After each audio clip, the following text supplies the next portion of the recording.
Hello, welcome back to A Second Chance. My name is Philip Jones. I am the host. Today we have a very, very wonderful couple here today with me, Steve and Heather Winfree. How are you guys doing today? Hey, we're great. How are you guys doing?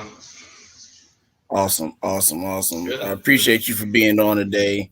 I know the viewers appreciate you coming on to tell your story as well. They may have not seen your story on the other platforms that you've told your story on. So, very excited for them to be able to see it through a second chance. So, uh, I myself on my show, I like to get straight to your story. The guest is what's most important on our show. So you guys can take it away and tell your stories. You know me, like I said, I ask my questions at the end. So take it away. All right. Well, again, I want to say thank you so much for giving us this platform and this opportunity to share our story because at the end of the day, for us, it's all about helping that next person who is on dialysis to find that motivation, that hope, of finding their miracle, just like I did after spending time on dialysis. So, want to put that out there again. Thank you so much for doing this. Well, my story begins back when I was 18. I was a first semester in college. I was a freshman, and I was going through our preseason training and physicals for college basketball. I was playing college basketball at a school just outside of Knoxville, Tennessee, called Maryville College. And when I was going through the physical, which is usually the easiest stuff, you just do that to get it out of the way because you're young, you're what, 18, 19, you're in shape. It's usually not an issue, but that didn't turn out to be the case for me. I made it all the way through to the last test, which was the blood pressure cuff. And I remember when the lady took my blood pressure, she kind of paused and looked at me weird. And she goes, "I'm going to do this again." So she repeated it like 3 or 4 times. And every time she said, "Your blood pressure is coming back like 180 over 125." And I had no idea what that meant. And she said, "That's not good. That's actually quite dangerous for somebody as young as you and in the shape that you're in." So from there, they sent me to get some blood work done back at home. I'm from Oak Ridge, Tennessee. And they got the blood work back. They called me and they wanted me to go see a nephrologist. And I had no idea what a nephrologist was. Like I said, I was 18. I had moved out. I was in my first year playing college basketball. I had all of these things I was excited about. And so I wasn't quite sure. I didn't understand. I didn't even really take the time to try to understand what I was getting into. So when I went to the doctor and the nephrologist came in, and he pretty much cut right to the chase and said, "You have a little less than 50% kidney function. And that's what's causing your blood pressure, and that I have chronic kidney disease." Little did I know that when he said that my life had just changed completely at that point.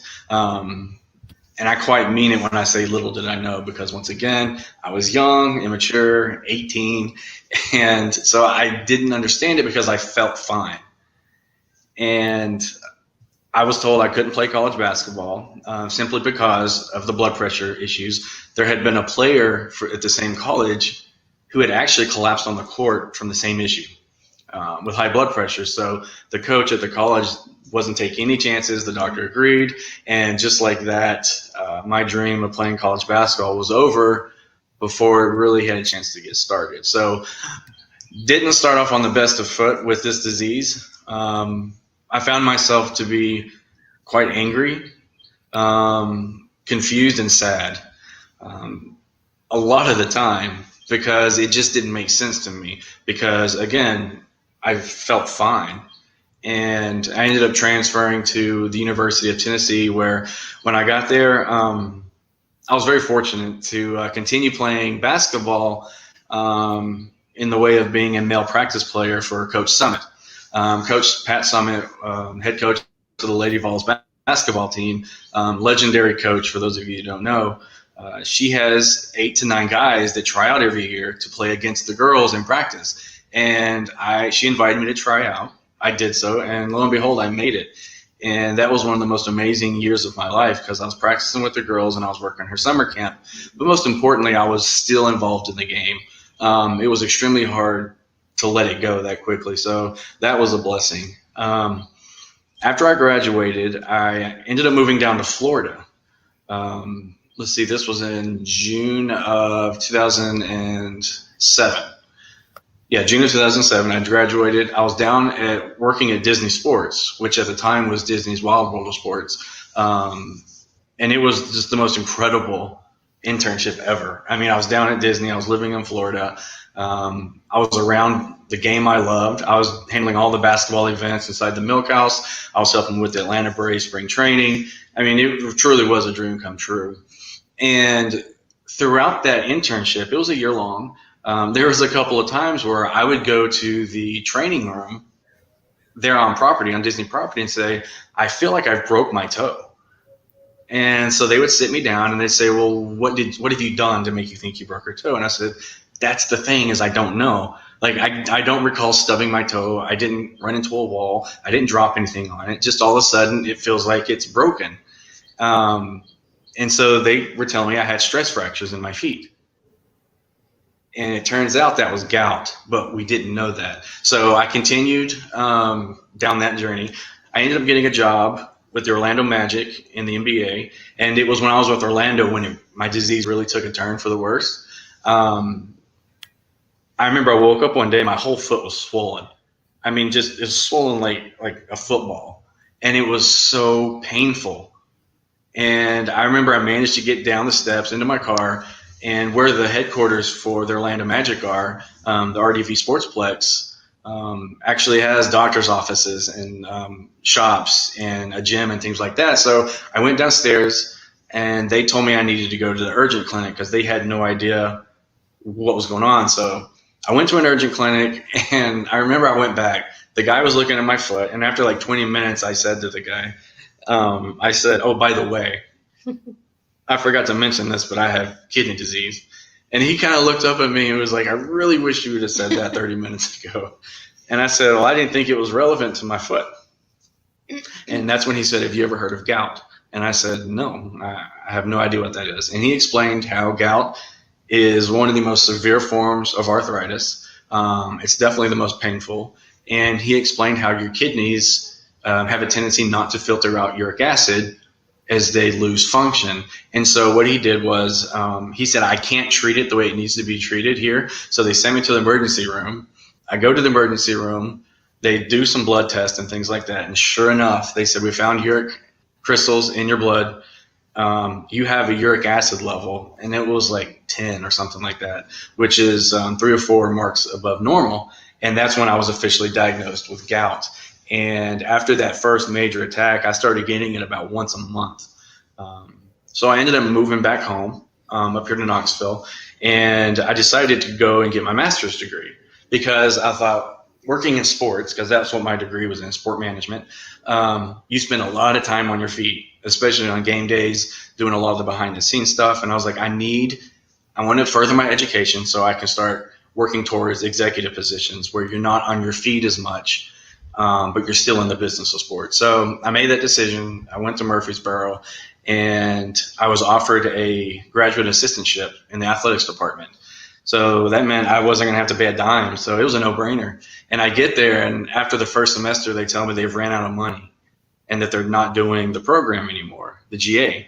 And so there I was stuck again. And I had the choice. Do I quit and go back home, or do I take out a loan that I'm probably going to owe on for 75 years and finish what I started? And after a while thinking about it, I decided to stay and finish why I came. And so I did. I took out a student loan, and I'm really glad I made that decision because it was my second semester, and about a month or two in, my buddy who also worked in the marketing department said, "Hey, I need you to help me with the softball, the Lady Raider softball game, doing music, sound effects, and announcing the batters." So I was like, "Well, that sounds like fun." So I go, and when I'm sitting there ready to do this, I was a little bummed because I had a doctor's appointment that day, and they told me my function had gotten worse. So I wasn't in the best of moods because I just found out my kidney issues had gotten a little worse. And I was explaining that to my friend Ron. Well, little did I know, this beautiful girl walks into the scores box and wearing these overalls and this white shirt, and I just thought she was so cute. And that was Heather.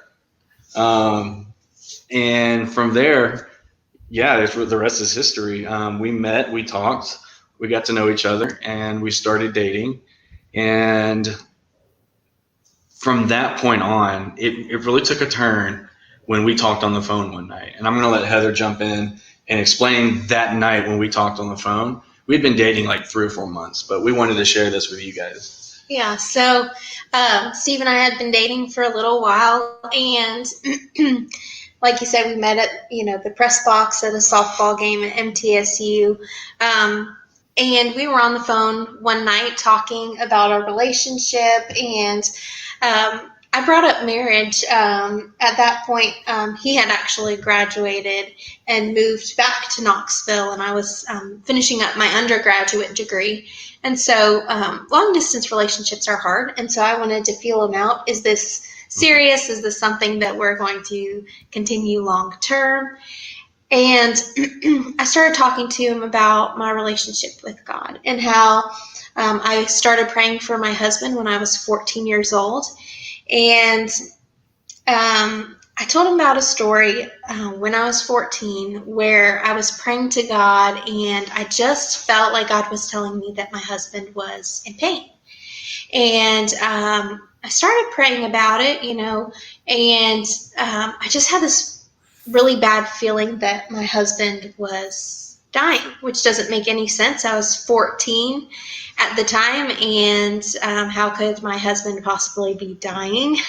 I obviously haven't met my husband. I'm 14 years old. It didn't make any sense at all, and I just prayed, God, let me take away his pain, heal him.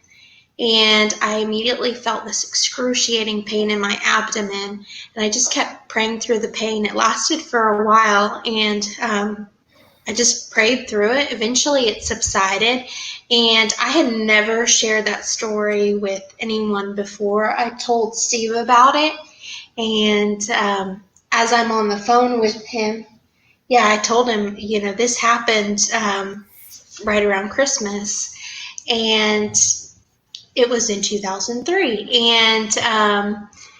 and he was very, very quiet on the other end of the phone, and I was a little nervous because, this was a very personal story. It was a conversation I had with God, and I was really nervous. He was like, this girl's kooky. She hears things from God. She feels things. And then he started asking a bunch of questions. When was this? And he was, really intrigued. And so, it was around Christmas time in 2003. And he asked me, did I ever tell you that I have kidney disease? And I said, no. Tell me about that. And so he started telling me, the story that he just shared with you all about how he was diagnosed at 18. And then he went on to talk about a biopsy that he had to diagnose his kidney disease. Yeah, so the reason I didn't immediately respond is because I was in shock, mainly because of the time that she had mentioned it happened. She had said it was right before Christmas 2003, and it kind of blew me away for a second. And so that's when I did. Like she said, I'd asked her, have I ever told you about my kidney disease? Because I try not to tell people, especially girls that I'm dating, too soon, because unfortunately it was something that ran girls off. They didn't like it. They didn't want to be a part of it. It scared them off, which was a whole separate type of mental issue and dealing with that going through your 20s. But she started asking questions like, transplant, dialysis, and things like that. And so I told her, I said, well, I want to tell you something. I was diagnosed my freshman year in college. And when I was diagnosed, they wanted to do a biopsy. So they scheduled a biopsy at the hospital here in Knoxville. And my parents took me to the hospital for the biopsy. I still wasn't exactly sure what that was. My biggest concern was that they weren't going to be putting me to sleep because admittedly, my pain threshold is somewhat low, and I tend to get nauseated. And so when they were explaining, yeah, we're sticking a needle into your kidney, but you'll be awake, that worried me. Needless to say, it frightened me a little bit. So they rolled me back into the room. I was laying on my stomach, and I remember when they started. And I started feeling this excruciating pain.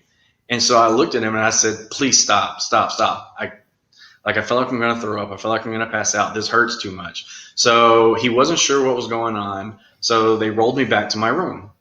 And while I was in my room, my parents were there, and I just started screaming in pain. And the nurse came in there. I said, I'm having this pain. And then it just went away. So I was like, well, maybe it's just from where they put the needle in, and it's just a little after effect. So the nurse leaves. A few minutes later, I was telling my parents to, go get lunch and things like that because I get really, really guilty feeling when I'm in a hospital and people are there with me because I feel like there's so many other things they could be doing. There's so much more fun. I feel guilty that they're there in a hospital room because of me. And to this day, I'm still like that.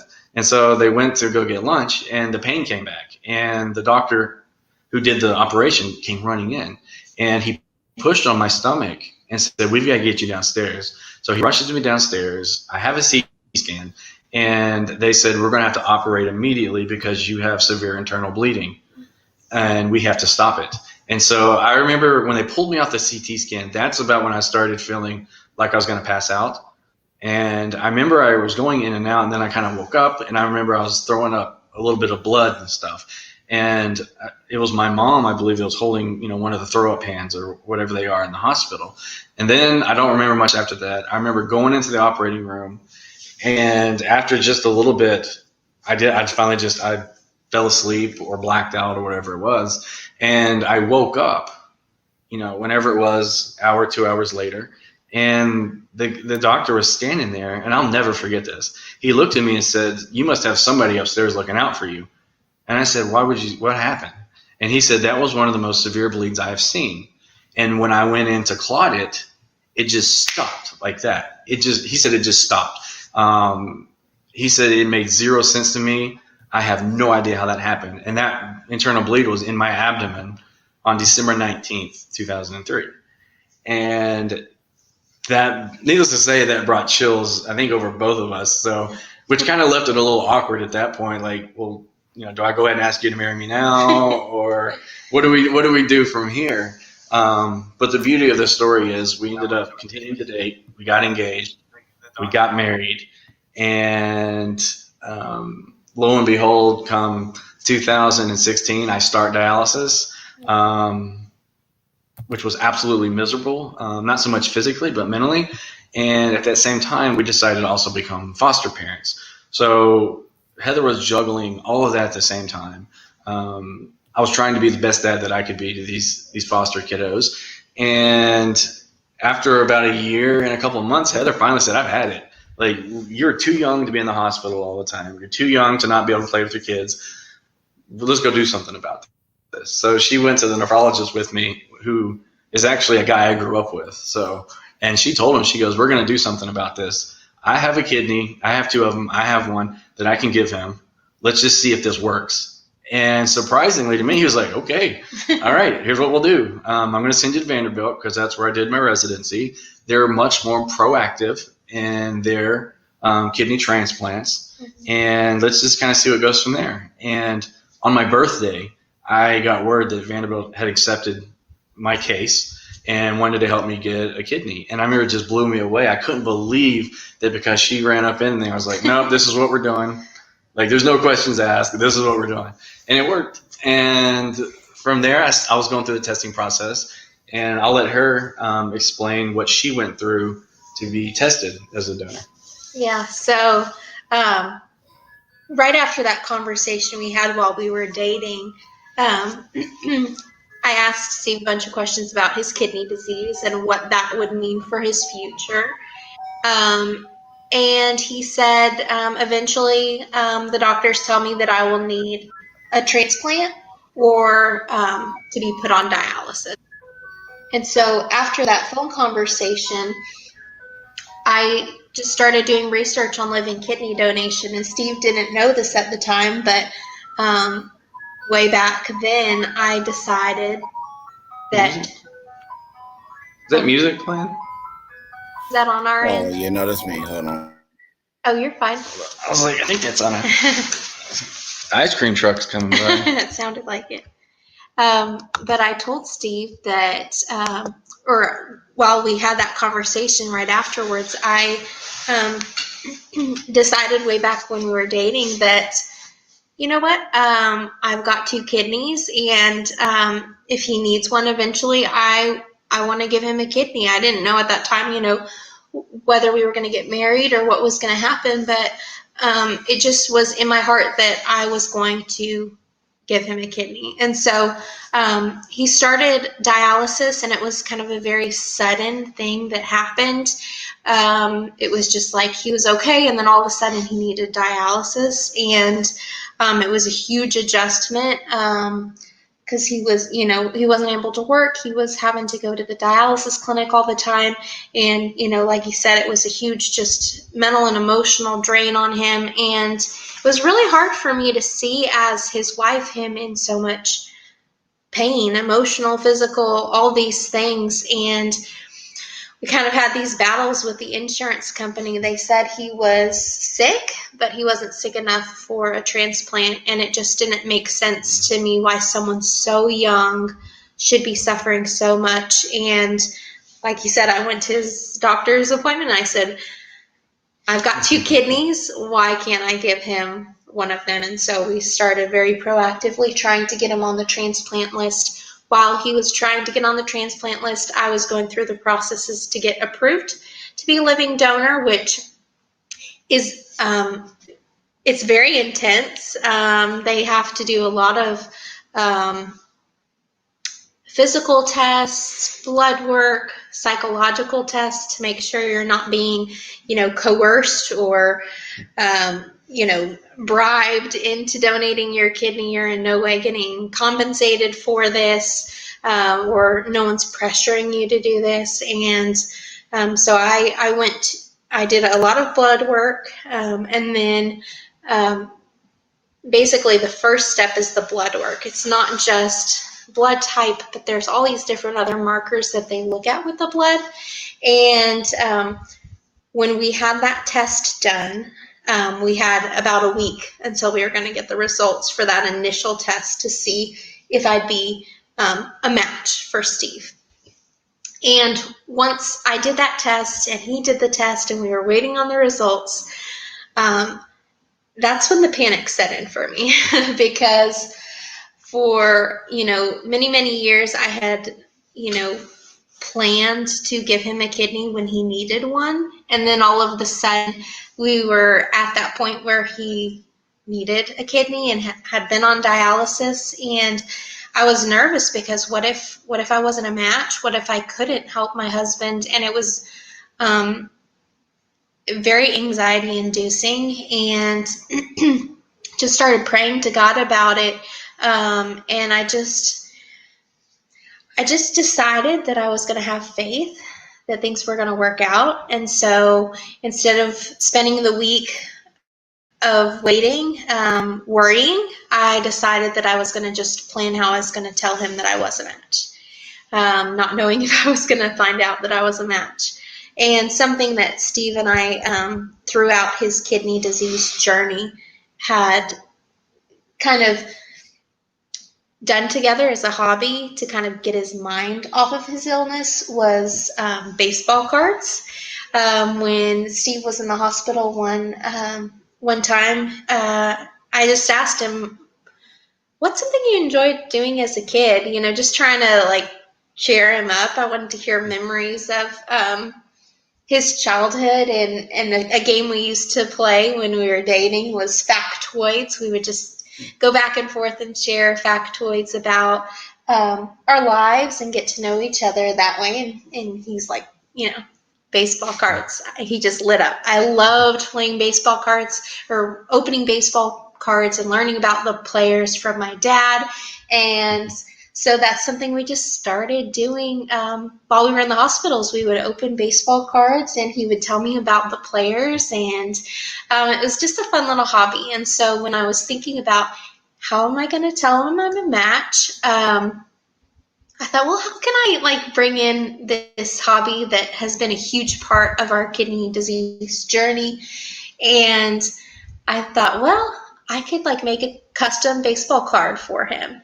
And I'm not a very creative person. And I thought, well, if I try and make a baseball card, it's probably going to end up looking just like a wallet photo with words on the back. So I Googled custom baseball card and saw that Topps, a baseball card company, they have this page where you can create a baseball card. So I uploaded a photo of Steve at Vanderbilt when he was doing his testing, and I just came up with these, you know, baseball puns and wrote it on the back, telling him that I was a match and we were going to hit it out of the ballpark together. And I hit order, and I put the address in as my work address because I was so afraid, well, in case I'm not a match, I don't want it to ship to the house. And if anything comes to the house with the name Topps on it, he's going to open it, whether it has my name on it or not, because he's like, that must be a typo. I'm the baseball card guy. Right. And so I had it shipped to my work. And then as I'm hitting ship, I notice it says 5 to 7 business days to mail. And this was already a couple days into waiting for the results. So I'm thinking, I'm not going to get it in time once I receive the results. But I ordered it anyways. And a few days later, I was at work and my phone's on the desk. I'm very anxiously waiting for this call all week long. And my phone rings, finally. And I see that it's my donor coordinator from Vanderbilt. And I pick it up, run to the stairwell at work, and I answer it, and she's like, do you have a few minutes to talk? And I like interrupt her immediately. I'm like, yes, yeah, I've been waiting for this call all week. Of course I have a moment to talk. And she tells me, you're a match. And I cannot explain the emotions and the feeling I felt in that moment, because it was so many years of waiting and seeing my husband suffer, and knowing that I could do something about it. So many people, you know, if their spouse is, you know, suffering with some type of physical or health problem, you know, if their spouse has cancer, you know, there's not much you can do other than be there emotionally, you know, take them to appointments, you know. But I was, you know, I could do something about this. I have 2 kidneys, and not only do I have 2 kidneys, but we're a match. And I was so excited, so emotional. I was bawling my eyes out, and I went back to my desk, and then it hit me. I'm like, oh no, like I haven't got this card. Like, how am I I can't wait to tell him. I cannot wait. But I have to wait. So I contacted the company that created the card tops, and I said, send them a message saying, hey, this is a weird scenario, but I ordered this card to tell my husband that I'm a match to donate a kidney to him. I didn't know at the time when I ordered this card that I was a match, but I just found out I'm a match. I need this card immediately because I can't wait any longer to tell him. And I'm thinking to myself, the best they can do is overnight the card. But, I send this message to them. They immediately get back to me and say, let me see what I can do. Let me see where it is in the production process, and I'll get back to you by the end of today. And I get a message shortly after and said, hey, we're going to overnight you the cards, and then also here is the proof of the card. So she sent me an attachment where I could print it off, and so I did. I printed off the card front and back, and I was like, well, once I get home, I will, glue it to a piece of cardboard, and I'll put it in a pack of baseball cards, and he'll open it. And that was my plan. It was kind of very loosely thrown together because I just was so excited.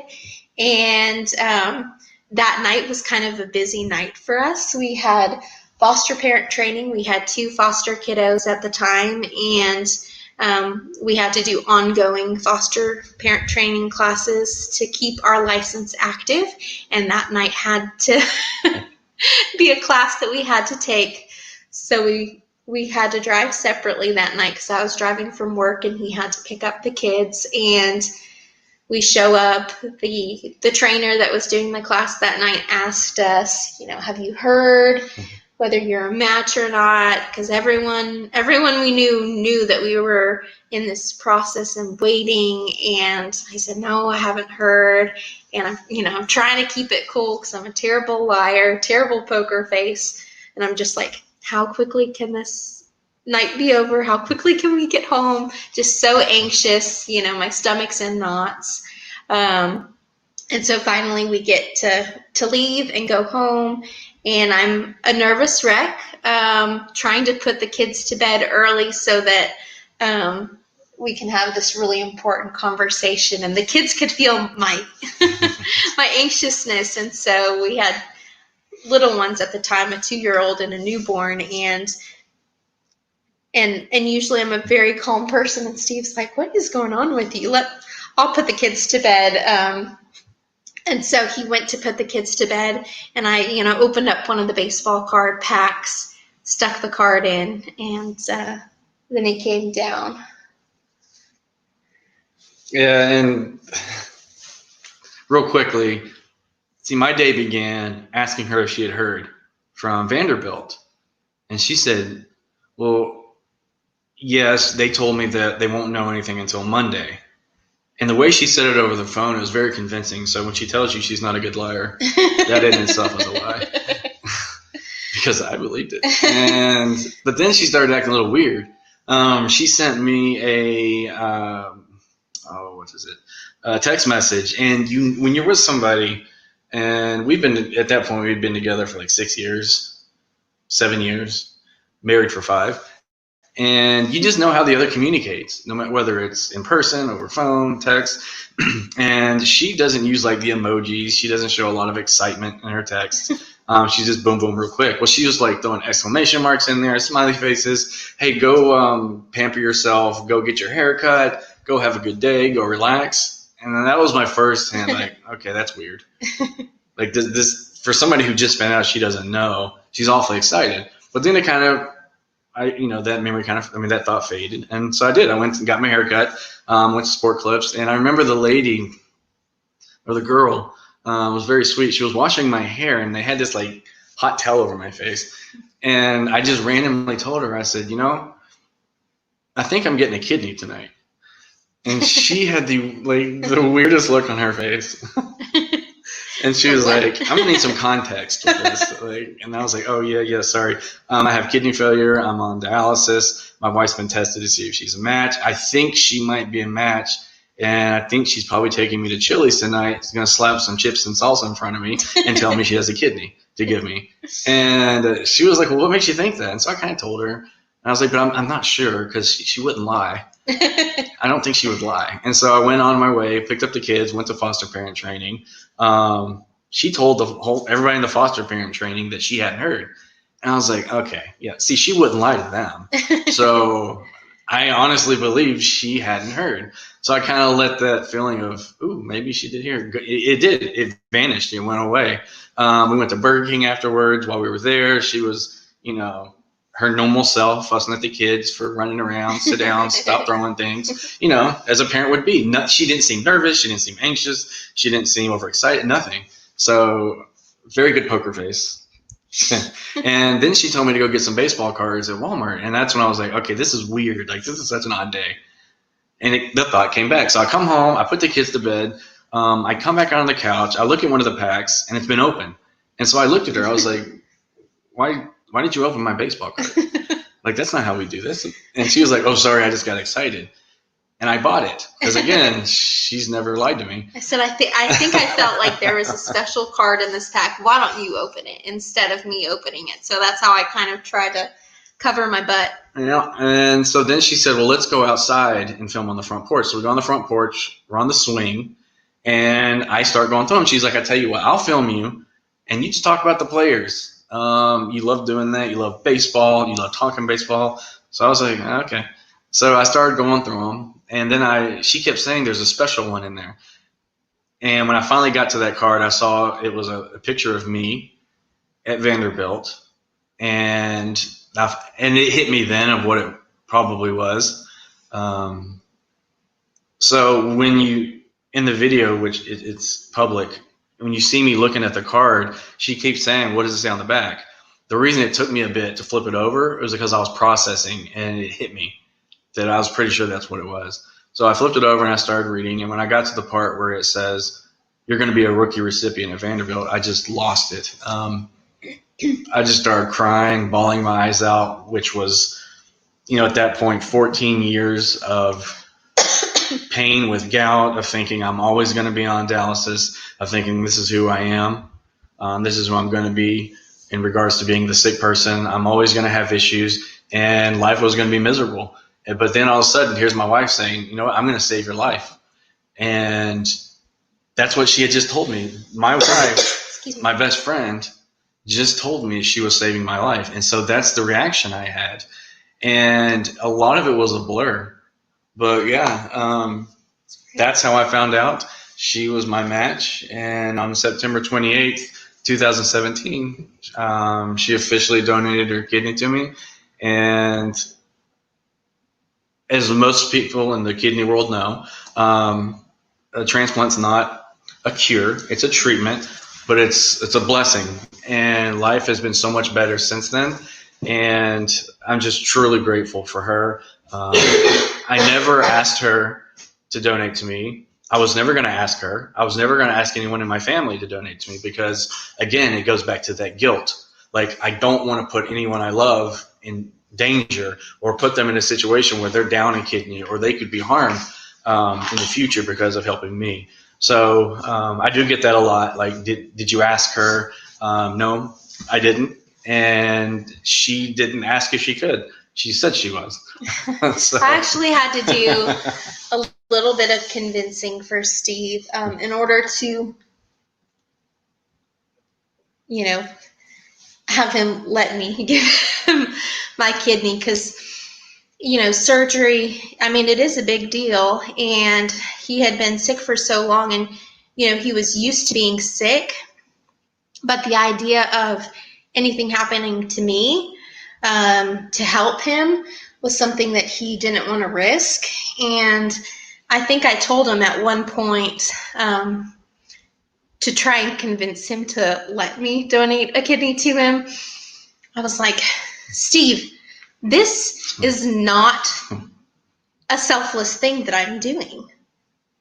I don't want to spend all this time in the hospital either, trying to convince him in a way that, I knew he felt guilt about having me sleep in a hospital chair next to him.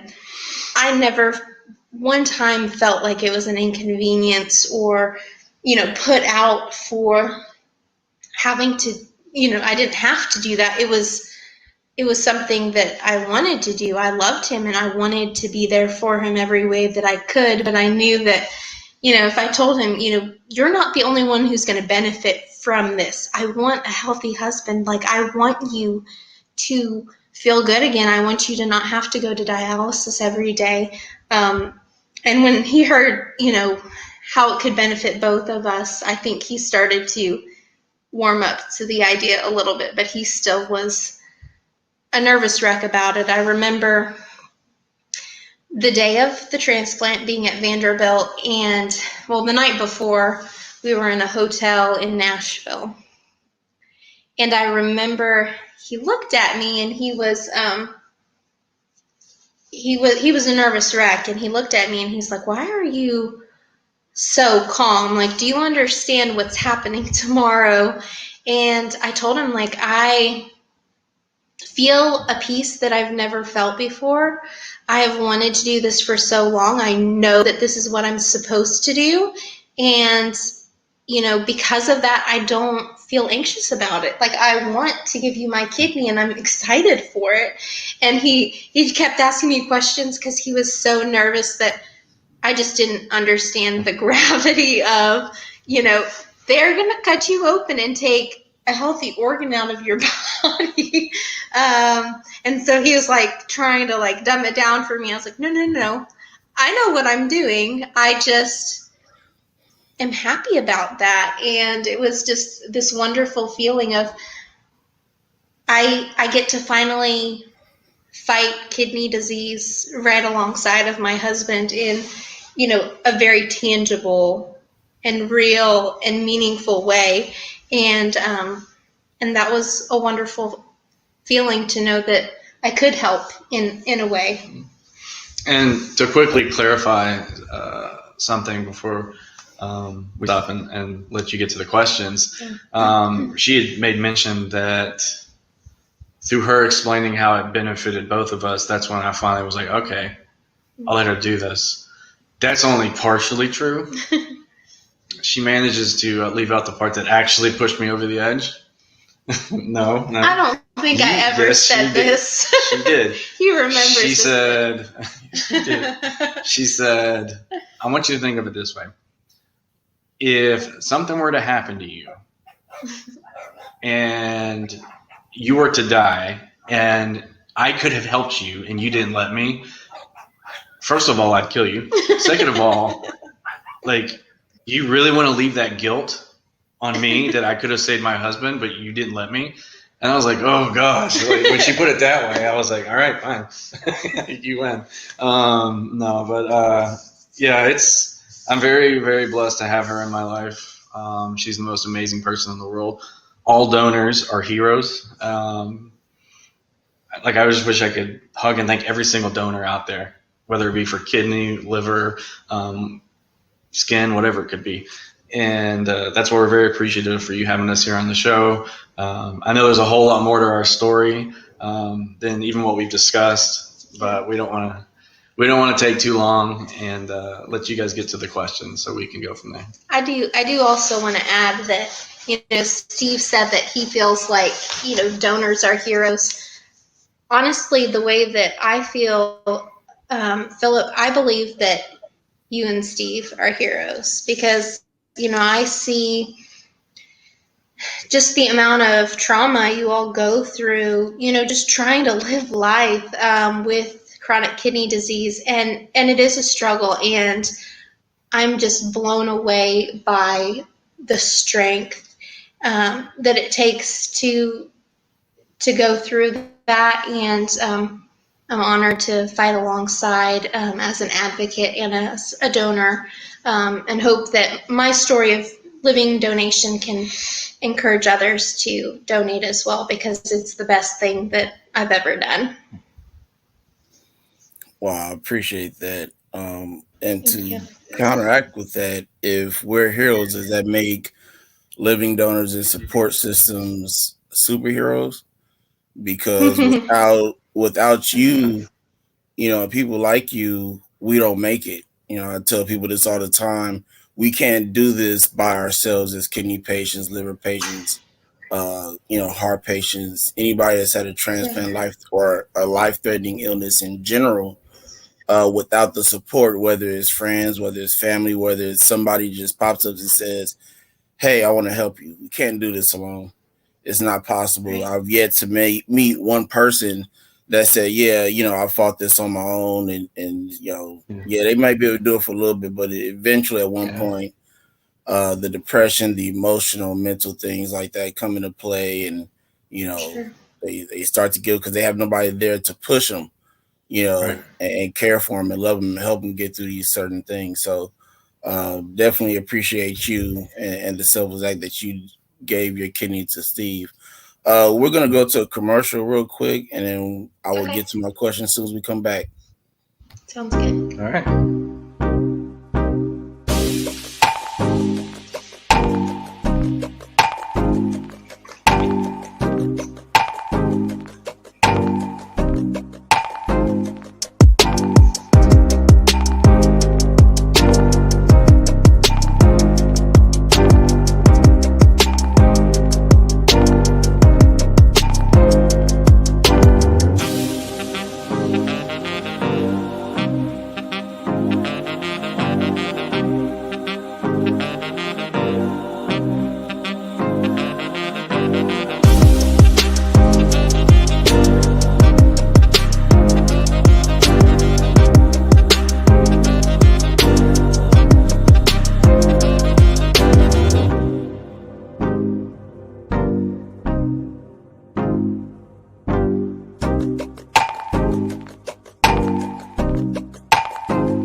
Welcome back to a second chance. I have Steve and Heather Winfree here today. So to get to my question, I'm gonna start on something that's kind of a real quick thing for me to comment on. You said that you were diagnosed when going through a routine physical for basketball. Actually, a good friend of mine, Edward Drake, who actually kind of went through that same situation as Mm. well.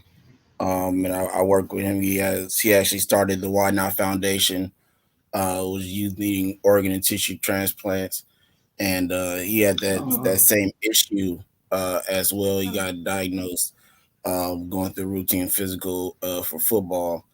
Um, Oh, mm. wow. so I mean, I would definitely like for you, for you guys to talk and Also, a couple of Terry's actually a good friend of mine. Um, Myself and Jonathan Trailer interviewed them last night on Hope with Jonathan, and uh, they're basically in the same situations that you guys are in. Joe's been dealing with kidney failure for the past 8 years. Uh, on hemodialysis at the moment. They just moved to Georgia, Atlanta, Georgia, and started their own trucking company. So they're dealing with how you guys are having to deal with the foster care trainings and stuff like that, along with Yeah. going through the dialysis sessions and stuff. They're kind of, they have a kid as well, and going through, still have to do uh, their work as well Right. as having to do with him going to dialysis. So I would definitely like to get you in touch with them as well. Maybe you may be able to help them through their process a little bit more. He was just recently placed on the transplant list in January. Oh, nice. Um, so yeah, definitely. So my first question for you, Joe, is and honestly, this is probably outside of the actual story, one of the parts where I was just like, I can't wait to ask this question. Because I'm a big basketball person. So as soon as you said Pat Summit, I was like, oh my God. Yeah. So how was that experience being able to work with her? Oh, it was phenomenal. It was intimidating, at times scary, but most of the time joyful. Um, I remember, oh gosh, I remember when the first time I met her, it was at the tryout, and I remember everybody was shooting around and getting ready, getting warmed up, and I had never seen at that point in my life when a human being walked into a gymnasium that everybody just straightened up. It was almost like you're in attention and you made sure you weren't doing anything wrong, that you were paying attention. You were just ready. She commanded that kind of respect. And when she entered her room, and she had as you would see on the covers of Sports Illustrated and stuff, the glare that she would give you and the stare and things like that, which is all true. It's all there. But what a lot of people don't see is the soft side of her and the kindness and the sweetness that all of us saw. Me personally as well, a few times. And she did a lot for me, just not even just when talking with me, but just watching her and listening to what she said as a leader. Um, Before we started, every practice before we started, and when I was there, Candace Parker was a freshman, to give you a timeline there. Candace was a freshman. She just gotten there, and she asked everybody, "How's your family? How's your classes? Which class are you having trouble with? How's this? How's that?" It was like a family in a living room at mid court. But as soon as she said, "All right, everybody, let's go," and blew the whistle, that like legendary Pat Summit came, and it was incredible. And I'll never forget the first time I got yelled at by her. We were doing the shell drill, and where you've got the people on the outside, the offense is moving the ball around. The point is for your folks down low, your posts, to how to defend, whether you're denying, you're playing behind, or trying to front based on where the ball is. And so I was offense. Well, I was standing there letting them do what they had to do. And she she blew her whistle and she looked at me and she goes, "Steve, are you okay?" I was like, "Yeah, I'm good." She goes, "You feeling all right?" I said, "Yeah, coach." She goes, "Are your knees okay? Your feet?" And I was like, "Yeah, coach. Thanks. Thanks." She goes, "Then move your." It rhymes with bass. Right. And I just sat there, and it's like I turned partially to stone. And some of the players, including Candace, were like, "Ooh, like, welcome to the club." Like, well, you had that look on your face that we all had the first time you got yelled at. It only happened once because I refused to let it happen again. Um, but a quick story about her. I remember we were preparing for the SEC tournament, and Coach Summit was coming upon the 1,000 win mark. So she's going to be the winningest coach in college or no, she was about to become the winningest coach in college basketball history. And I was up, we were practicing, and for anybody who follows along with basketball and even women's basketball, Kara Larson, um, Kara Lawson. It's Kara Lawson, sorry. She's the head coach at Duke now. She was there, and she was a former Vol, and we had worked up a play. It was her and the four of us. And this is how I say it happened. I cut down the lane. She threw me a bad pass. I tried to, awkward to get it. I came down, and I just felt this, oh my goodness, it was this sharp pain at the bottom of my knee. So I immediately went down, and I scooted myself off the court. And two of the coaches that looked after us was Coach Dean Lockwood and Coach Nikki Caldwell. And Coach Caldwell has been was at LSU, and I think she just left. But they came over. They helped me up. They put me in a wheelchair, and they rolled me down to the trainer's room, because we got that same treatment. Like, we got to do all the same things they did, except obviously we didn't have scholarships and we weren't girls. And so I'm down in the training room. I'm hurting, and I remember she came down there. Coach Simon, in the middle of practice, came down there with me and talked to me. And then I remember my dad came to get me. They put me in a leg cast. They think I strained my can't even remember at this point, patella or whatever it is. And I get a call from Coach Simon a couple of days later. And I told her that I couldn't practice, what had happened. And she said, well, you're still a part of our family, so please come back to practice. We want you there. And I remember thinking, wow, that is so incredible.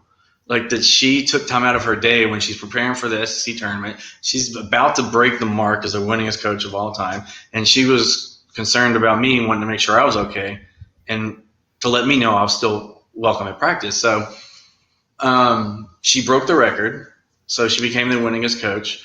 The next practice was when I returned. So I came back. They had me on a trainer's table. They put ice on it, on my knee, and working my leg. And I remember there were a bunch of journalists and things there, to see her, take pictures, to talk to her, to ask questions. And I remember she came out of the tunnel and she walked right by all of them. And she just said, I'll be right back. She was respectful and polite about it. She was like, I'll be right back. And she came over to me and she asked me how I was doing. She asked me how the knee was, and all of that stuff. And I will never forget that.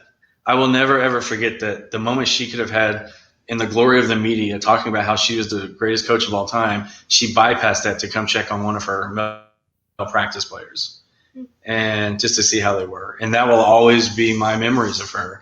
And I was actually working for UT Athletics when she was diagnosed with Alzheimer's.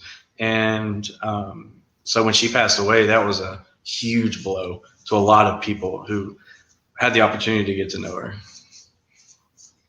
Yeah, I think that was a big blow for people who got to know her and didn't even get to know her, that may just have, watched Tennessee on TV or just big fans through that way. But a story like that is definitely what makes her legendary, one of the best of all time, for sure.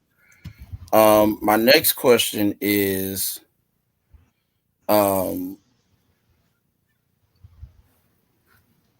your the story that you told about your loan. I think that right there shows that money isn't everything, because if you would have thought of that, you probably wouldn't have met Heather. How happy are you that you actually took out that loan? Because not that many people can get happy about taking out a loan. It's like one of the last things on the list people want to do, which is take a loan, because, like you said, only paying this loan off for the next 75 years. So, but you were able to. Now he has me to help him pay it off.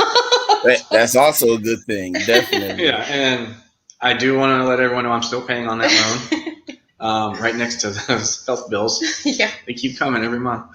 There's nothing I would do differently. That was, and I even remember where I was at when I made the decision to stay and to take out a loan, because I was talking with, there was a school out on the West Coast that was talking about having me come in and be a GA. And so I was kind of deciding, do I pursue that or do I stay here? And I remember I decided to stay there. And it's not a coincidence that I decided to stay. And then I meet her. And the guy that she was dating, see, she was in the press box. We didn't say that. She was in the press box because of her boyfriend. And this guy was a student radio, whatever. And with all due respect, this guy was a dweeb and a little obnoxious. And so I remember my friend and I were laughing, like, oh my gosh, she could do so much better. And it turns out she didn't. She went from him to me. But I remember the moment he introduced us. And as soon as I shook her hand, I wish I would have known. I'd be like, stand for you, buddy. But you just sealed your fate with this one. I do like to look back and think, God was thinking, all right, here's the connection. Steve, you've been waiting for this many years. There it is. You've met the person that's going to save your life. And then our journey went from there. And those are things that I think are really cool to think about when you look back at how life just kind of kicks you around as a kidney patient. But then it always takes you in a direction you're supposed to go in, inevitably. And I think that's kind of cool. Wow. What was your reasons for not wanting to tell people or women that you were dating at the time, that you had kidney disease? I'm the same way, but I know that conversation that I've had with multiple males is different reasons for different people. My reason was, I understood real quick because I've been dealing with kidney disease since I was 4 years old. That some people just can't understand it, they can't comprehend it, and then some people just have that hard life to where they don't care. And then I don't think it's necessarily something on purpose, but because they're so focused on maybe where they're gonna sleep at night, where they're getting the next meal from, how to pay the next bill, things like that. That's kind of all on their mind. So it's not to say that they, like I said, don't care or not thinking about it or anything like that, but Right. they could possibly have, a little bit bigger things at the time going through their life. So what was your reason for not really wanting to talk to people about you having kidney disease? The main reason, and it was really specifically girls that I had started dating, and the reason that was is because I had such a terrible experience with it. And I had a girl say that the only reason she dated me is because she felt sorry for me. And when that happened, it like broke me in regards to like self-esteem, who I was, my worth. And so for that reason is why I didn't tell girls that I was trying to date. I told my friends, and to be honest with you, now that I'm much older, I would have still told them. Like my mind's different on how I feel. Like I am who I am. This is me. Like I don't need to be I just need to be me. And if that's not good enough for you, that's fine. We'll just go our separate ways. But obviously back then I was, 22, 23, and it was hard enough for me to get a girlfriend as it was. And so to throw that on top of it really didn't help my case.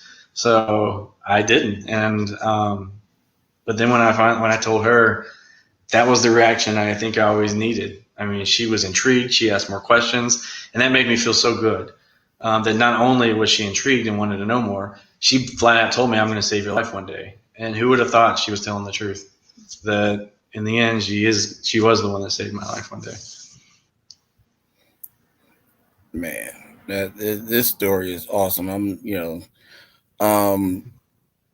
Question for Heather: what went through your mind when you made the decision to be his donor? Outside of you didn't want him to die, like what and those other things that can come into effect. Like what was your thought process when you figured this out? Yeah, so for me, I mean, when we had that initial conversation and I knew that he'd eventually need a transplant, for me it was an easy decision because I was thinking, well, I have 2 kidneys. Why wouldn't I donate a kidney to someone that needed one? But then as we dated longer, we got engaged, we got married, had foster children together, and I really saw the effects that kidney disease has on a person's life. For a long time it was asymptomatic other than the gout. People would say all the time, he doesn't look sick, but I was with him all the time. I knew, a lot of times he was hiding from other people, like he said, girlfriend, potential people that he would have relationships with, he would hide that from them. Other people didn't see the effect that it had, how exhausted he was, how much pain he was in. And then once he started dialysis, it was very scary for me as his wife. He couldn't work any longer, so it was a financial burden. But then more so than that, while I was at work, I would always have my phone on my desk on dialysis days, because while he was at dialysis, there were times where he had complications, and I never knew when that would happen. And so sometimes the nurses would call me and say, we're having to take Steve to the ER, will you meet us there? Or, we've stabilized him and he doesn't need to go to the ER, but he's going to need someone to come pick him up. So I would be constantly, having to leave work, and then having, to use all my vacation days at the hospital with him. A lot of the time I would spend the night at the hospital. Sometimes I would go back to the house early in the morning, shower, let the dog out, go to work. On my lunch break, I would go back to the hospital, go back to work, and then leave from work to our house to let the dog out, and then go spend the night at the hospital. And that was like a routine that we would have to do when he was in the hospital, because I wanted to be there. And and he would tell me all the time, I feel so guilty you're using your vacation days, in this uncomfortable cot. Or sometimes they didn't even have a cot for me. It was, a plastic chair I'd sleep in.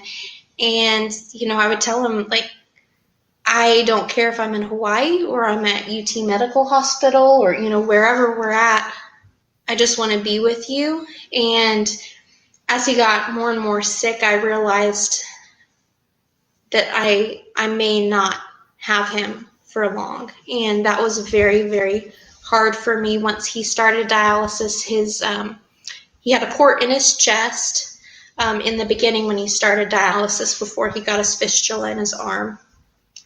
And one day, that port, right after dialysis, got infected. He started running a very, very high fever and kind of became delirious. And I took him to the hospital, and they admitted him into ICU. And I remember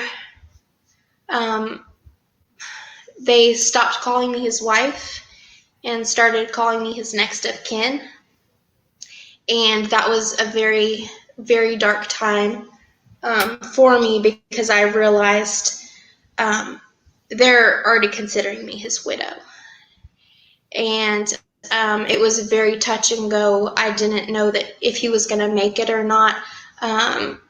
Nurses and staff, they were very, very kind, but at the same time, trying to tiptoe around me, because, how do you comfort someone who's losing their husband? I was, in my early 20s at that time, or mid 20s, and it hit me one day when, he was hooked up to all these monitors, and in the ICU, I was just there by myself with him, because they, in the ICU, the rooms are small and it's only you and, the medical staff. And I was sitting there, and I just started crying, and I was feeling sorry for myself. I thought, the next time I leave this hospital, it's just going to be me from then on. Sorry. And I thought, I don't want to live life without my best friend. And I haven't shared this story in a really long time.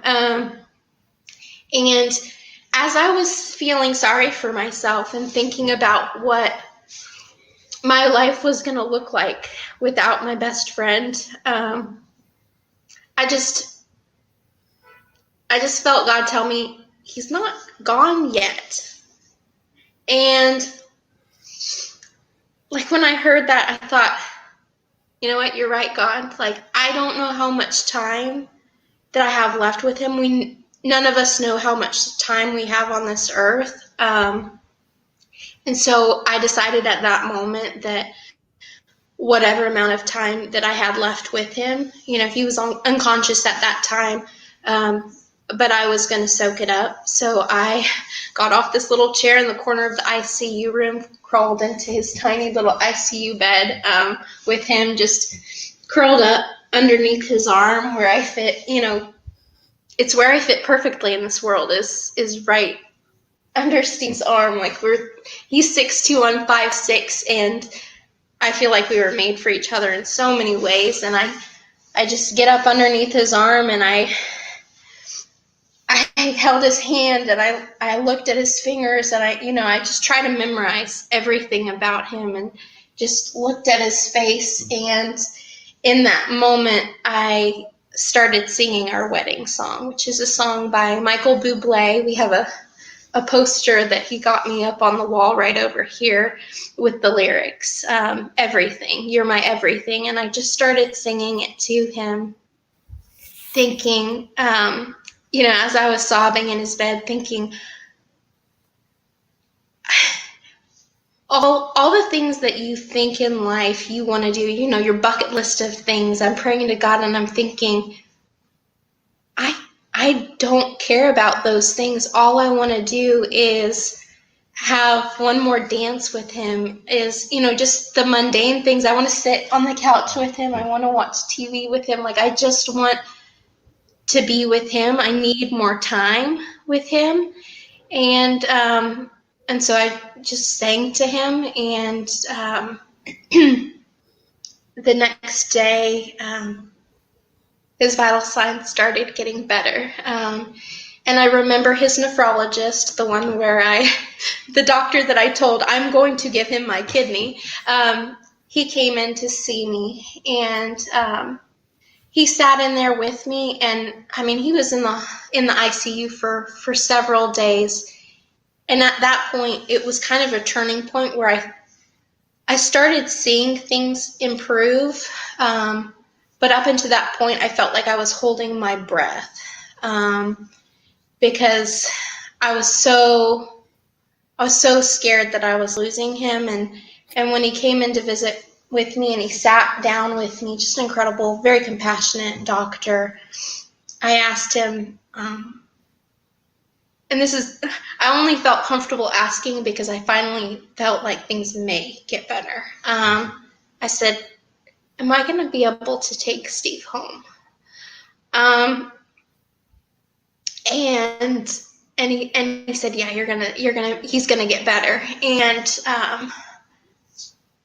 I'm not sure if that answers your question, but that's why. Like, I want to have more time with him, and I love him. Like, I tell people all the time, like, I don't feel like what I did was courageous, because I feel like if you love somebody, you really, really love somebody, you'll do anything for them. And I would have donated my heart to him if he needed it. That's how much I love him. So. Wow. Steve, number one, you're blessed. Heather, you're a blessing. You didn't even donate to me, and I feel the need to thank you for what you did for Steve. I feel that every spouse or just family support system in general needs to think the way that you did to be able to save Steve's life, for them to be able to save, their loved one's life. They need to be, the one thing I've been doing since I've heard this, and actually my dad told me this, was that you need to be proactive with your health. Yeah. And that was definitely something that you did for Steve. Was definitely being proactive and putting yourself in the position to be able to help him, whether it was to give him a kidney or advocate for one, for somebody to give him one, or anything in that situation. So definitely, God bless you. Um, so my next question is this, and it's kind of is attached to the last question. If you weren't a match, what was your plan? I I did not have so my plan was to give him my kidney, and that I was Right. determined that that was what was going to happen. I didn't really consider that that wasn't going to be an option. I just felt so confident that it was, but had I not been a match, I know I would have been devastated because it's something that I felt very strongly about.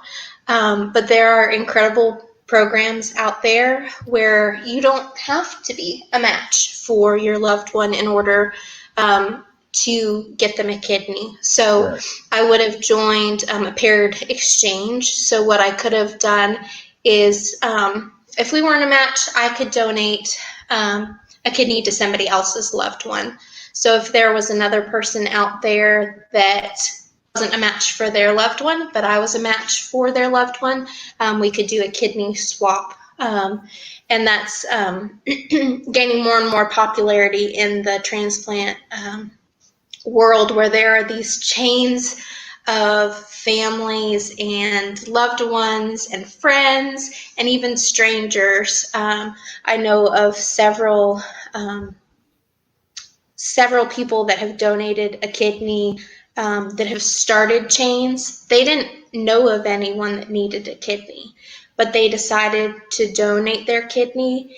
And in doing that, they completed chains where multiple people could receive a kidney. So that's what I would have done. I would have joined one of those exchanges, and it would have benefited multiple people, not just Steve. But thankfully, me being a match for Steve, it was able to kind of happen a little bit quicker, because those paired exchanges, I mean, they have to match you up just right so that everyone can benefit from the exchange. So that's what I would have done had I not been a match.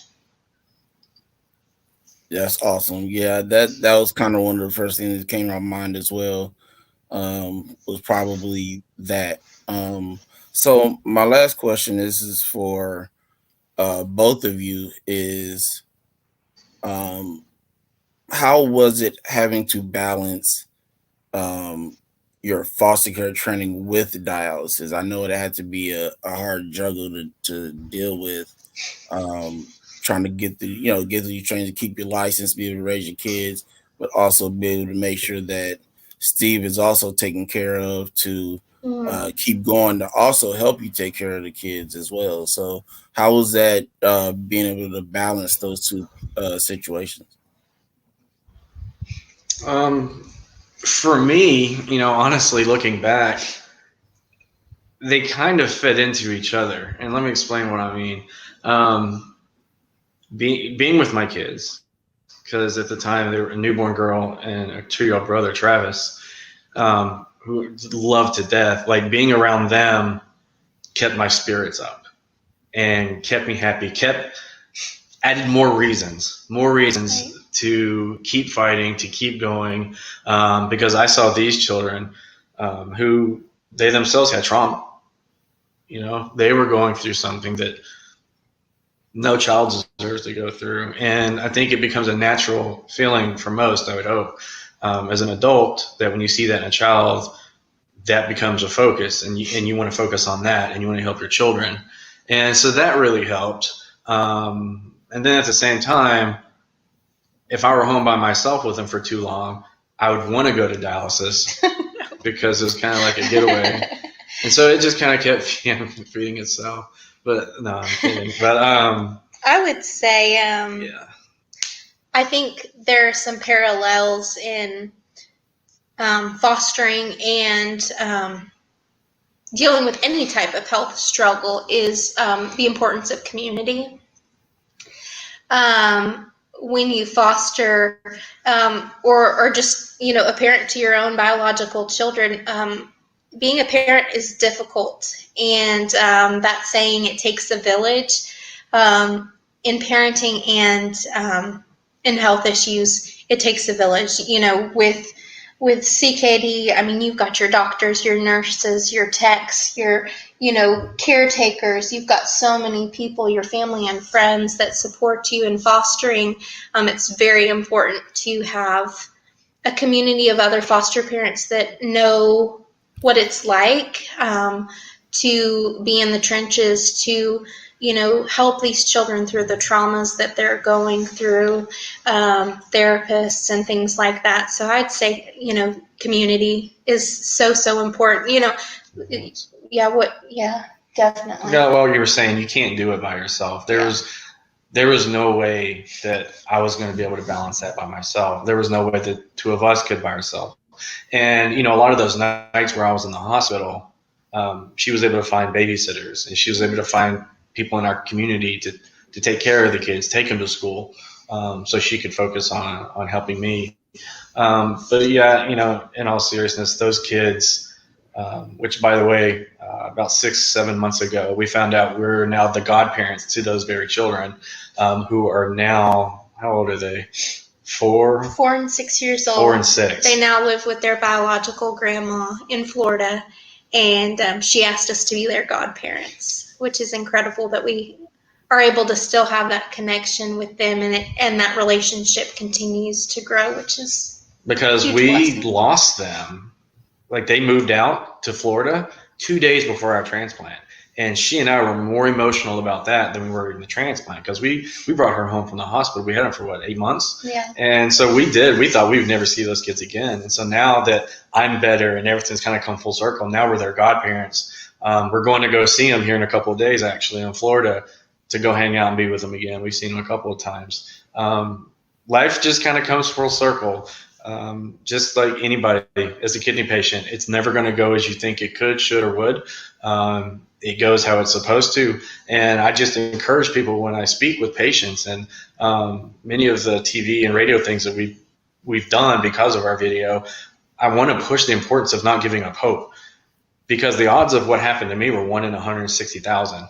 So just because you don't see the answer in front of you at that moment, that doesn't mean it's not coming tomorrow or the next day. So keep fighting, keep doing what you do, and realize that what you're going through, you also have a story that's extremely, extremely inspirational to somebody. So don't be afraid to share it.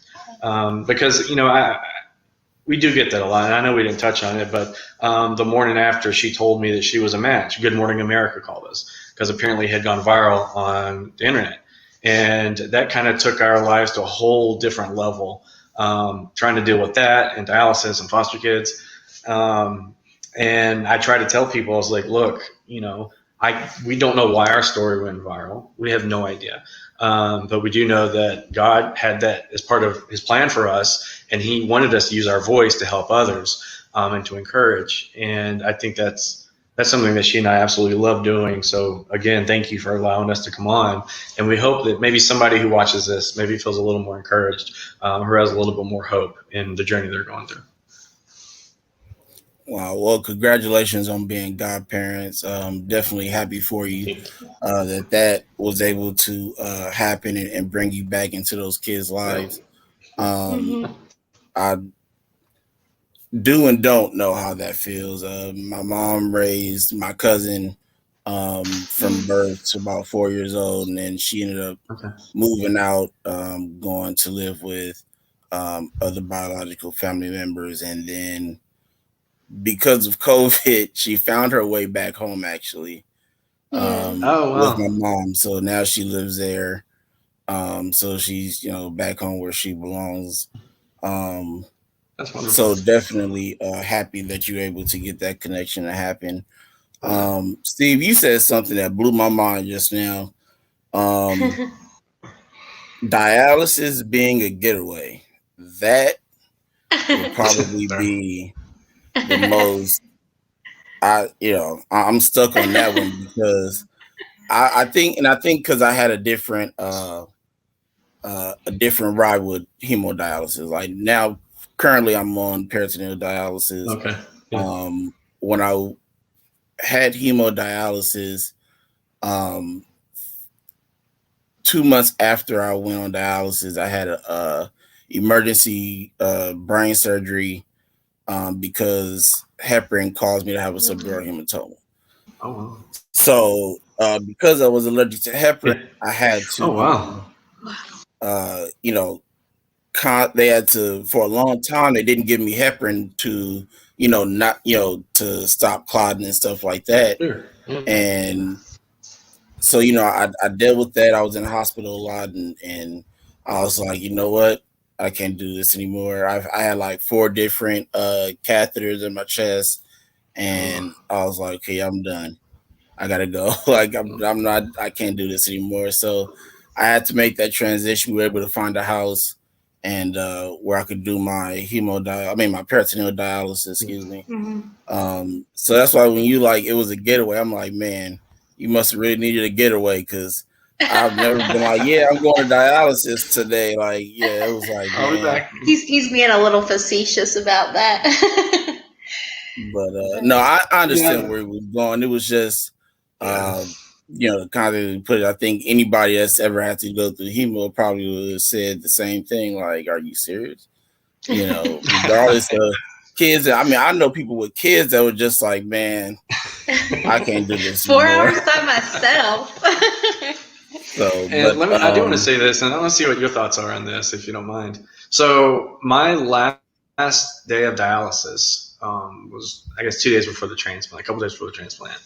Um, when they unhooked me that last time, I stood up. They took my blood pressure, and right before I went to go stand on that elephant scale to see how mhm. much fluid they took off, I hate that thing, and I thought I'd be like excited, like jumping for joy, getting out of there, but I wasn't. I felt very somber and I felt guilty, like survivor's guilt. Because most of the people in there, I knew a lot of them, good people. Nurses were good. They helped make it not as miserable. But, there's so many sweet people in there that were also on dialysis. And I did. I had that little bit of survivor's guilt, like walking by them, knowing they couldn't come with me. And that surprises a lot of people when I tell them that it wasn't a day of jumping for joy. At least in that moment, it wasn't. I remember when I got out to my car, I just cried. I mean, it did not go the way you would imagine. Like, I'm unhooked.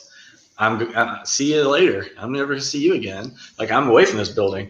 No, I went to my car and cried because I felt all kinds of feelings. I wasn't really sure exactly what to feel, to be honest with you. So. No, I could understand that because I mean, it's like deep inside, you're happy that yourself is able to, Yeah. get out of the situation that you're in. But then you have to look back at all the people sitting in chairs that may not have that experience, either for a long time or ever.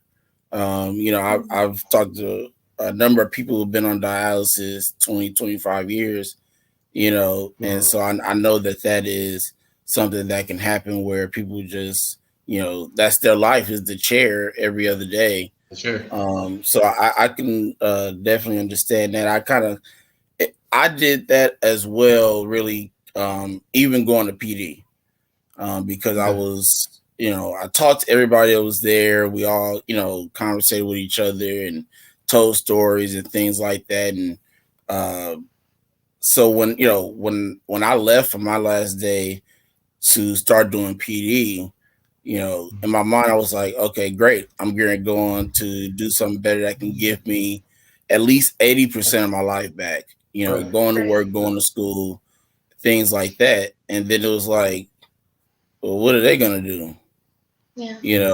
What can somebody tell them something to better their life, make whether they need to go to PD or in home hemo. There's a lot of people that don't even know that those situations exist.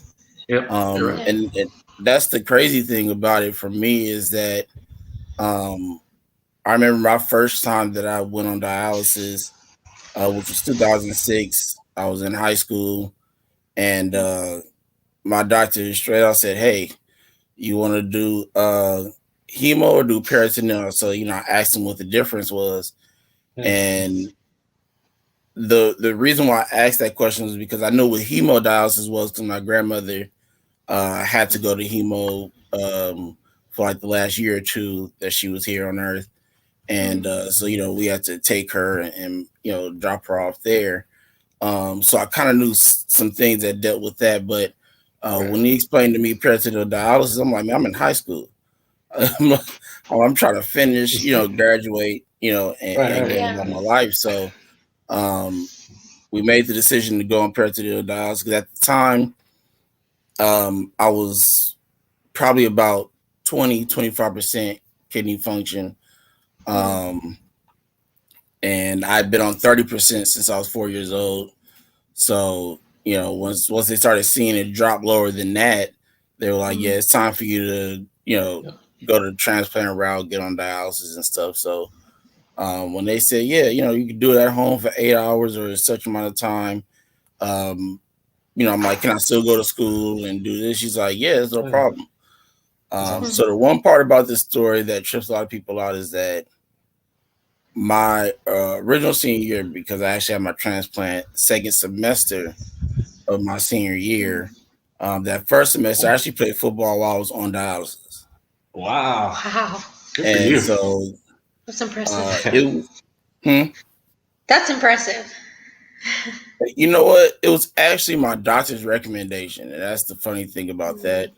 Oh, Um, wow. because All I right. told him, I said, hey, I said, I was trying to throw every possibility that I wouldn't get hurt in there. And so I said, hey, I said, do you think I can still play football? I said, hey, I play quarterback, so I wear, a rib cage and it fits right over it. And I can put another pad in there and stuff like that. And he heard all that and he was like, okay, yeah, that's no problem. And so I, That's awesome. played the whole season. And like I said, that next year, roll over February, it was the 25th. I got a phone call at 4 p.m. saying that they had a kidney for me, Oh, wow. and to come in. But um, it's the thought of having to leave people behind in this situation. Any other situation, you're happy to leave, somebody behind Yeah. that you really don't know. Especially when something's good happening for you. It's like, all right, hey, I'm gonna go on to something better and keep on going. But in this situation, because it's somebody's life that hangs in the balance at that time, it's like, yeah, I'm going to have a transplant or I'm getting ready to make the transition to PD where my life will be better or in home hemo. But then you look back and it's like you have 15 to 20 other people, old and young, Yep. that have to technically still suffer, Yeah. So, That's I rough. definitely can relate to your story for sure. So my last question is for the both of you. What would you want either couples that went through what you went through or just support families in general to take from this interview today? You want to go first since you Sure. I would went? hope that, people in similar situations to Steve and I, whatever part of the journey you're on, whether you're post transplant or, still on dialysis or in that waiting period of, like you're saying, not quite at dialysis, but kind of on that road is um, form that community, around you. Make sure you have, a solid community around you. Reach out to other people who've been through it. Steve and I are an open book, and we're happy to talk to anybody that needs help in this journey. Be proactive about your health. You and your crazy wife or whoever you've got in your corner are your best advocate, and keep fighting. Just never give up hope. And your story can inspire others. And we would be happy to hear your story um, and help you along with it. Yeah, and I would say this. I want to say directly to caretakers as well as patients. You know, to the caretakers, try if you can to be patient with your loved ones who are going through the disease, even as hard as it may be sometimes. I've seen dialysis patients go through every single level of grief within 20 minutes of anger, sadness, bargaining, and all of that. There's going to be some mood swings there. Know that if you're in the hospital with them and they're cranky, they're like, no, just go home. Please just go home. Leave me alone. I don't need you here. It's not personal. Step back and realize it's coming from a place of guilt. And it most definitely is not personal. And then I say to the patients, do your best to know that they want to be there, that the loved ones want to be there. I feel so guilty with her, but knowing now she wanted to be there, there's no way she wanted to be. I wasn't taking her away from some better life at that moment. Understand that, that as with caretakers, they don't fully understand unless you communicate with them. You communicate how you feel, communicate why. I know one of the things that we talk about the most as patients is, well, I'm tired of people coming up to me and saying, well, you look fine. Well, you look fine. I agree. I despise that. I don't like that. Even though it's coming from a good place, I don't like that, because it's no, I'm really hurting. Well, don't be afraid to communicate with loved ones, and because they might see the same thing. Well, he seems like he's acting fine. He's out there shooting hoops. He's running around. He's playing with his kids. Maybe he's really okay. But don't be afraid to say, you know what? It's the things that are going on the inside, whether it's mental health. Please, please, please don't hesitate to talk to people. If you do deal with mental health, whether you're a caretaker or a patient, I do a lot of advocacy for mental health with dialysis patients. Get a therapist. Yeah. There's no shame in getting help. It was really important for both of us to be in therapy together, and then also to have, sessions where we just were with the therapist on our own, because it does take an emotional toll, and there's no shame in getting advice on how to deal with those emotions. Dialysis, transplant, donation, those are all huge life altering, and all the medications, all the what he said, mood swings, and the bargaining, and the depression and grief that goes along with that. You can gain a lot from having a therapist to talk to. And I would say the last bit of advice. This is for the patients, my fellow patients. Be kind to your nurses. Always be kind to your nurses. I say that before I leave most of my interviews, because they're there to help you, to care for you, and it's not easy for them. So be kind to your nurses. And they will be kind to you. Yeah, I agree 100%, Steve and Heather, especially the last note of being kind to your nurses, because I've had that experience personally when it comes to treating a nurse well. I learned this, really early Yeah. into my consistent, ER visits, stuff like that, before I kind of got on a free road here now. But um, they have your life in their hands. Um, what I mean by that is they're the ones who have to come to see what a beep is on a monitor, or an alarm going off or anything like that. So they're the ones that catch that before a doctor even gets there. And even though it seems kind of wrong, even from the nurse's perspective, of taking that out on the patient, and slacking, or taking their time getting to a doctor, things like that, there are some that'll do it, because there's some that don't even want to be there. Yeah. You Yeah. know, some of them do it just for a paycheck. Some do it because they care. Yep. Yeah. But it's important for us as patients to be able to respect them and uh, give them that's what I'm looking for. Um, the I guess we can keep it at respect. For them to understand, like, hey, I'm dealing with this. You're here to help me, and keep pushing.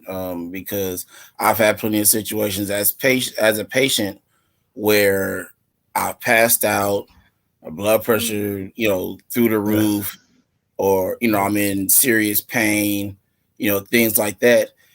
And they're the person when you don't have family there that advocates for you, Yes. for pain medication if you're in a lot of pain. And Yep. doctor originally said he wasn't going to give you any. When you give them Mhm. that respect and you talking to them and things like that, they'll go that extra mile for you, to make sure they can get you out of pain or bring your blood Mhm. pressure down real quickly or anything like Yep. that. So definitely, be kind to your nurses.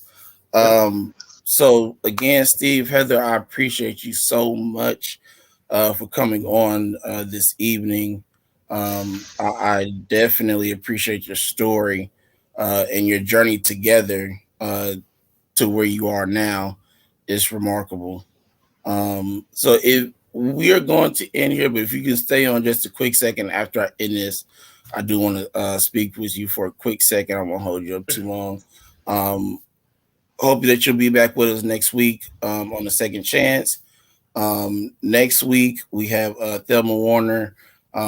We'll be starting my partnership with Hope with Jonathan, doing 4 shows this month in June, talking to people who are looking for transplants. We're trying to advocate for them to find a living donor.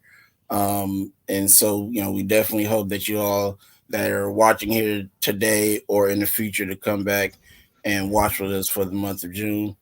You all have a wonderful day, a wonderful night. God bless you and God keep you.